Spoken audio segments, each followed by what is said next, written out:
In this video, we'll use what we know about the trig functions sine x, cos x and tan x to define the functions f of x equals sine x, f of x equals cos x, and f of x equals tan x.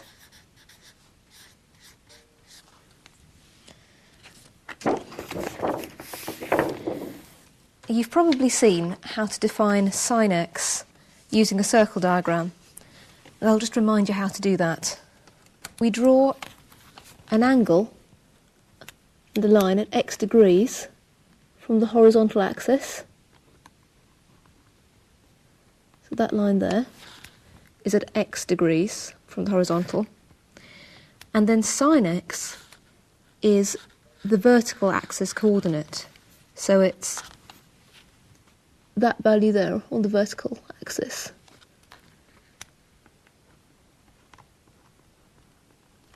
So this here is sine x. And we can use this picture to see how changing x changes the value of sine x.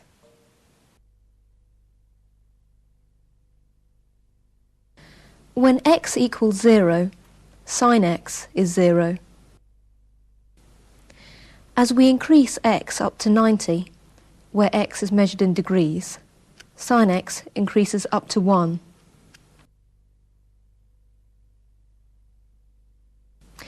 As we increase x further, sine x decreases.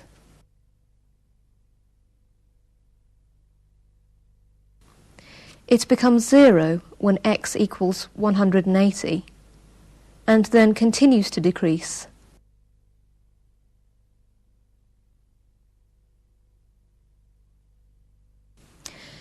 It becomes minus 1 when x is 270. After that, sine x increases and becomes 0 when x reaches 360. We have now come back to where we started on the circle. So as we increase x further, the cycle just repeats.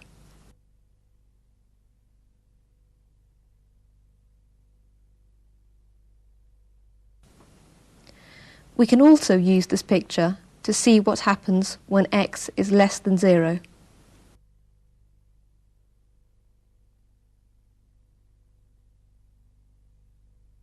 Also, from this picture we can see that whatever value x takes, sine x must always be between minus 1 and 1.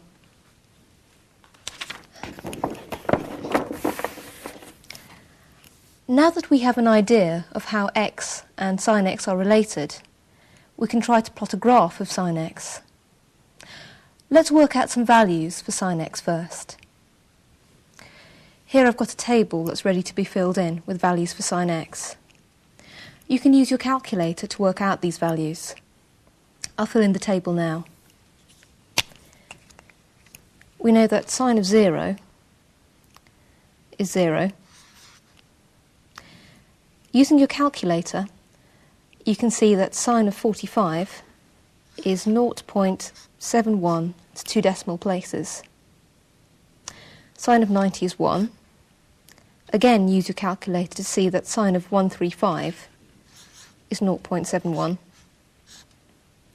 Sine of 180 is 0. Your calculator will tell you that sine of 225 is minus 0.71. Sine of 270 is minus 1. Sine of 315 with your calculator is minus 0.71. And sine of 360 finally is 0 again. Now what we can do is plot those values on a graph and then use our knowledge from the circle diagram to fill in the rest of the graph. And that's what I've done here. I've plotted sine of 45 and 90 and 135 and so on, and then filled in the rest of the graph from 0 to 360. Now our circle diagram told us that as we increased x up from 360, the cycle just repeated. So between 360 and 720, we just get another copy of the sine graph. And if we were to increase x further, we would just get the cycle repeating itself again. So this would carry on forever. Now, as we decrease x from 0, it was like going backwards around the circle. So from 0 down to minus 360, it just follows the same shape. And that would go on forever as well. Now, since this cycle repeats itself every 360 degrees, we can say that sine x equals sine x plus 360. We say that sine x is periodic with periodicity 360.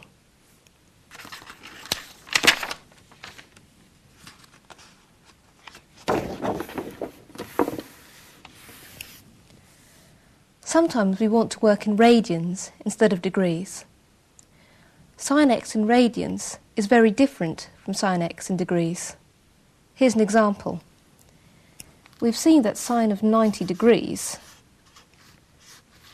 is equal to 1. But sine of 90 in radians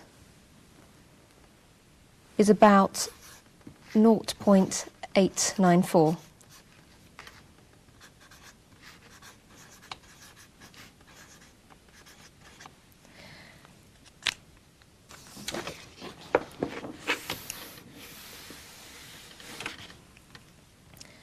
Now here I have a table of values which shows x in degrees and then x in radians and the values of sine of x. I can also show you a graph of sine of x in radians. Again here we have the graph repeating itself 3 times. Now looking at this graph, it looks very, very similar to sine of x in degrees. But really, you must remember that sine of x in degrees is a different function from sine of x in radians. And you can see this if I show you the 2 graphs plotted together. On this pair of axes, I have sine of x in degrees as the green line. Now x is going between 0 and just over 60 here. So sine of x in degrees has come up not very far. It hasn't reached 1 yet. But sine of x in radians, which is the red line, has repeated itself lots of times, has gone up to 1 and back down to minus 1 lots of times. So you can see here that these are definitely different functions.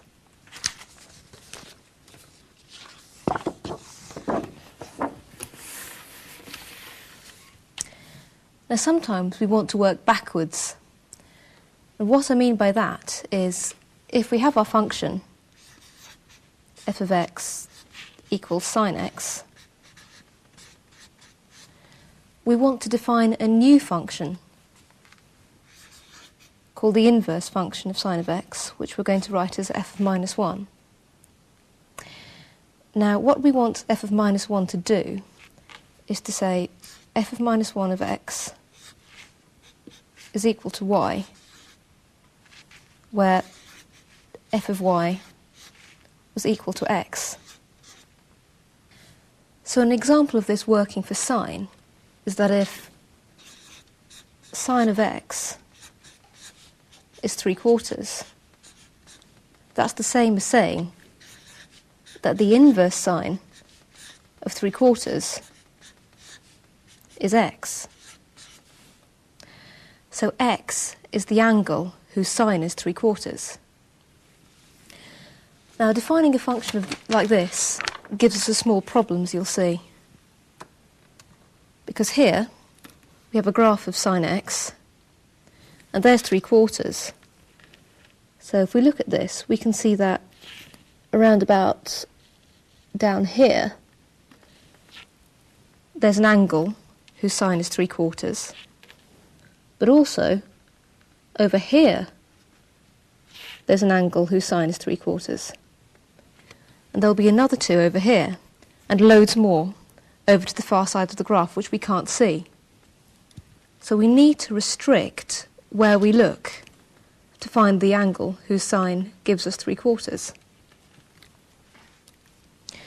So what we do is we restrict where we define sine.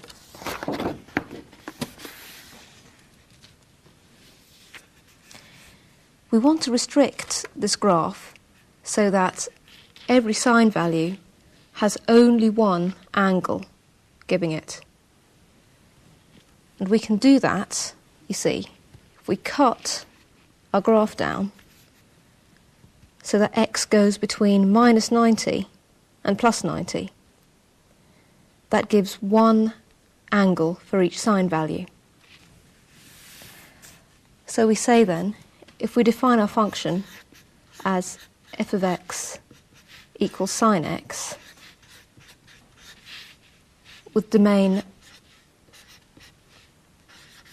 -90 to 90, then f of x has an inverse.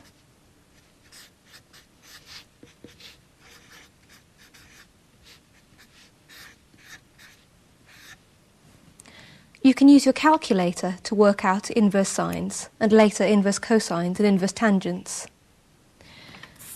Inverse sine is sometimes also called arc sine x.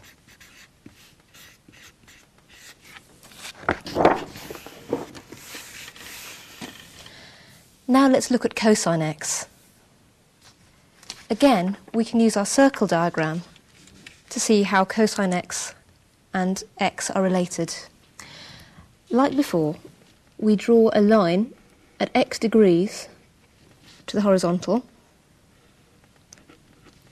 and this time cos x is the horizontal axis coordinate. We can use this diagram to see how cos x changes as x changes.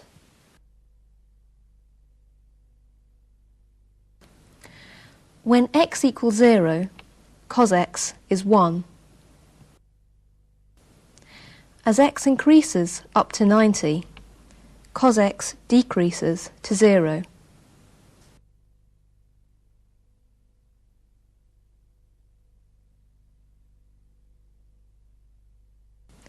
As x goes up to 180, cos x continues to decrease to -1. As x goes up to 270, cos x increases.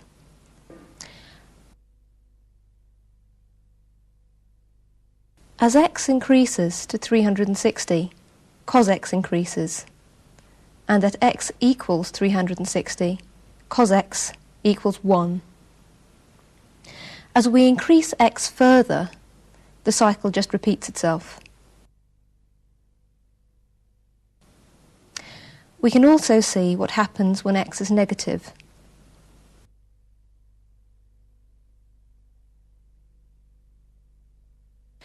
Again, you can see that cosine x must lie between -1 and 1.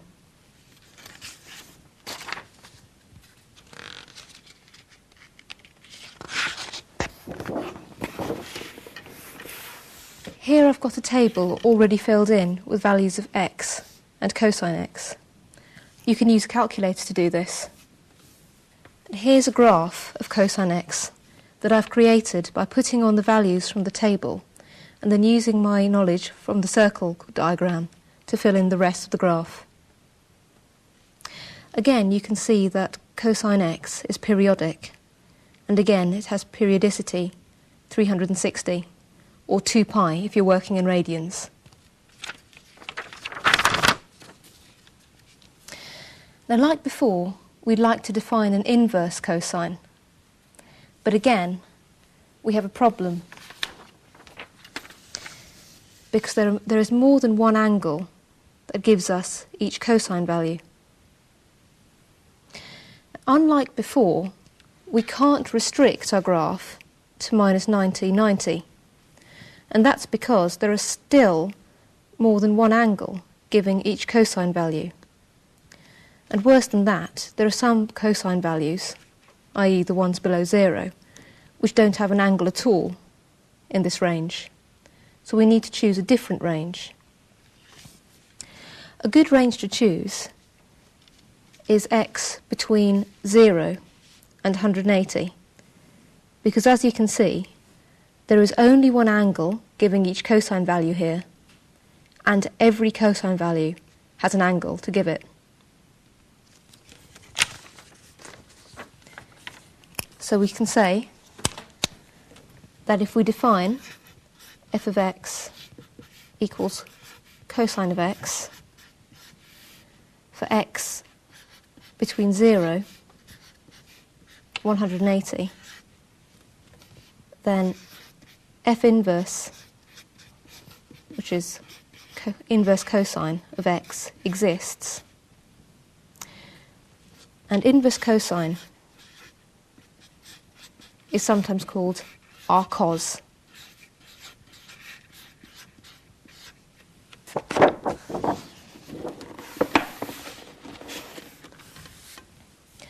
Finally, we'll deal with tan x. The circle diagram isn't quite so useful in this case, so we'll go straight to making a table of values for tan x. Now we know that tan x equals sine x over cos x. And we already know something about sines and cosines, so we can use what we know to fill in the values for tan x. When x equals 0, sine x is 0 and cosine x is 1, so tan x must be 0. When x is 45, sine and cos are the same thing, so tan must be 1.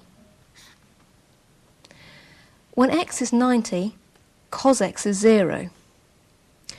Since any fraction with a 0 denominator is not defined, tan x doesn't have a value at x equals 90.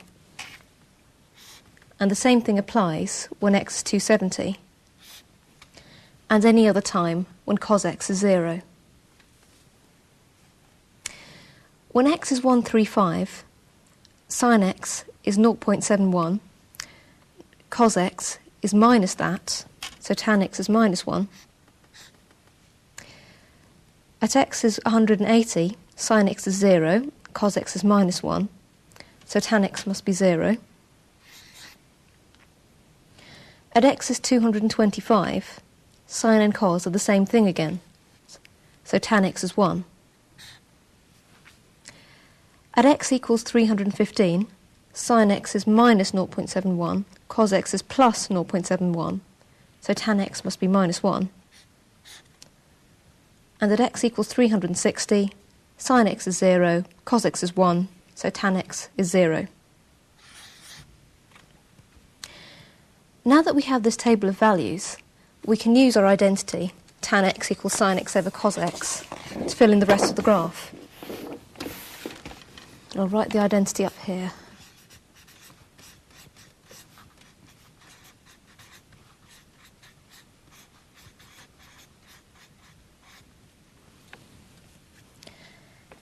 As x goes from 0 to 90, cos x was going down to 0. In fact, cos x gets very, very small as x gets close to 90, whereas sine x just went up to 1. So sine x over cos x gets very, very big. So we can fill in the graph from x is between 0 and 90. It starts at 0, as we saw in our table, and then gets very, very big indeed.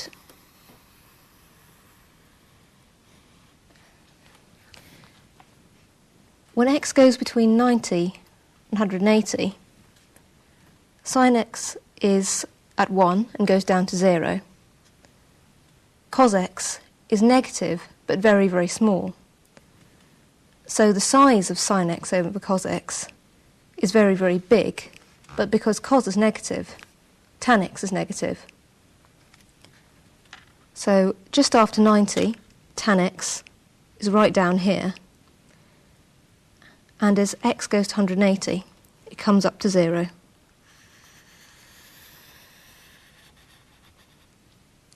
When x is between 180 and 270, both sine x and cos x were negative, so tan x is positive. Also, as x got close to 270, cos x became very close to 0, so the size of tan x must get big. So, between 180 and 270, x starts off at 0 and then shoots up to very big values when x is near 270. Now, between 270 and 360, we have that cos x is positive, but sine x is negative. So tan x must be negative. Again, we're starting off with x being really tiny, so the size of tan x is very, very big. So we're starting down here again and coming up to 0 when x is at 360.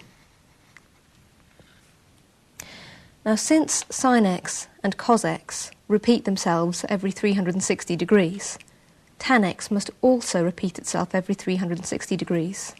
So now we can just fill in the rest of the graph by copying what we've done already.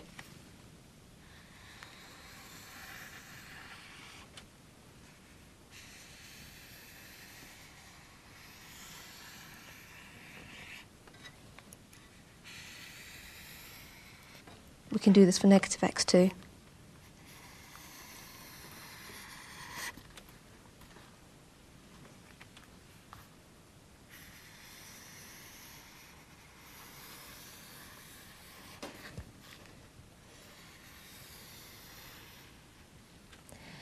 And this graph will repeat itself however large you let x get, or however negative you get x get. Notice also that tan x repeats itself more often than sine and cos. It repeats itself every 180 degrees. So we say tan x is periodic with periodicity 180. Unlike sine and cos, tan x doesn't have to lie between -1 and 1. If you look at the graph, you can see that tan x can take any value you like, however large or however negative it is. Now we'd like to define an inverse tan as well. Here we need to be twice as careful as we were before, because not only do we have to make sure there's only one angle that gives us each tan value, we have to make sure we don't define the function over a bit where we have an undefined tan function. That is, over a bit where cos x equals 0. A good choice to make is for the graph being between -90 and 90, but not actually including those values. We can't include those values because cos x is 0 there. If we take tan x to be our f of x, and x to be strictly greater than -90 and strictly less than 90, then we can define our inverse tan.